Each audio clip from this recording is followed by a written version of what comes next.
Hello children, welcome back to maths class, chapter number 13, Pythagoras Theorem. Now let's learn what do you mean by Pythagorean triplet. Now, in a triplet of a natural numbers, the square of the biggest number is equal to the sum of the squares of other two numbers. Then the three numbers form a Pythagorean triplet. Now what does it mean? It means that the square of the biggest numbers. Now suppose there are three numbers 2, 3 and 4. Now from the three given numbers, the square of the biggest number. Now the biggest number is what? 4. So the square of this biggest number, okay, the square of this biggest number should be equal to the sum of squares of other two numbers. Sum of squares of other two numbers. So square of these plus this. Now square of 14 is 16. Okay, and what is square of 2? 4, and square of 3 is 9. So the sum of squares, so when you add these two, what you get? It is equal to 13.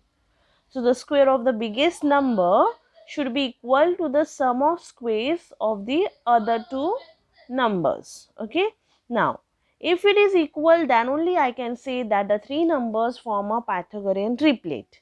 Now here, the sum of squares of 2 and 3 is 13 and square of 4 is 16. So are these two equal? No, they are not equal. So it does not form a Pythagorean triplet. So to form a Pythagorean triplet, the square of these two small numbers, okay, the sum of the squares of these two small numbers should be equal to the square of the bigger number.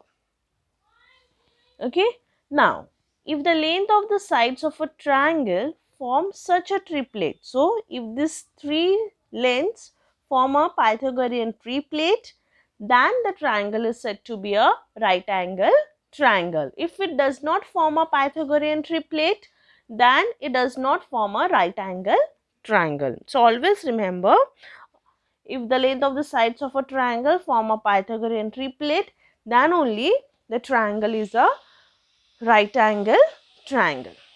Now, practice set 49, question number 1. Find the Pythagorean triplet. Okay, now we have to find the Pythagorean triplet for the given numbers. So, the first sum 3, 4 and 5. Now, first thing we will find the square of all the three numbers individually. So, square of 3 is 9, then square of 4 is 16 and square of 5 is 25. Now, from the given three numbers, which is the greatest number? 5, and the square of 5 is 25. So, we will keep this number aside and we will add the square of remaining two numbers. So, we add 9 plus 16. So, 9 plus 16 gives you how much? 25. So, that means the sum of these two squares is equal to the square of the bigger number, right? That means 9 is 3 square and 16 is 4 square. So, 3 square plus 4 square is equals to 5 square. So, therefore, you can see it forms a Pythagorean triplet. Okay. Now, second, third, fourth and fifth you have to do for homework. I will show you the sixth sum from question number 1. Okay. Now, question number 1, sixth sum 4, 7 and 8. So, first thing we will find the squares of each numbers individually. Square of 4 is 16, square of 7 is 49 and square of 8 is 64. So, we have found the squares individually. Now, which is the greatest among all three? 8 square, that is 64. So, I keep this aside and I add this 2. So, 16 plus 49. 16 plus 49 is equals to, is it equals to 64? No, it is not equal to 64. You add 16 plus 49. 6 plus 9 is 15. 5, it is 65. But what we got, the square of the biggest number is 64. So, 16 plus 49 is not equal to 64. So, you can say I have written not equal to 64. Therefore, 4 square plus 7 square is not equals to 8 square. So, since the LHS is not equal to RHS, we can see that it is not a Pythagorean triplet. Okay. I hope so you all have understood how to do the sum of question number 1. So please complete your homework. There is sub question 2, 3, 4 and 5 from question number 1. Now question number 2, find out which one is a right angle triangle. Okay, same like that. First we have to find whether it forms a Pythagorean triplet. If it forms a Pythagorean triplet, then I can say that it is a right angle triangle. If it doesn't, then it is not a it does not form a right angle triangle. So now let's see the first sum, 8, 15 and 17. Now 8, 15 and 17. So square of 8 is how much? 64. Square of 15, if you don't know, you multiply and find out, that is 225, and square of 17 is also 289. So if you don't know, you have to multiply these numbers and find out the squares. Okay, if you know directly, you can write it. Now which is the greatest? 289 is the biggest among all the three. Okay, so I keep this aside and I add this remaining 2, that is 64 plus 225. So you add this 2, you get is equals to 289 only. Okay, so 64 plus 225 is equals to 289. So now 8 square plus 15 square is equals to 17 square.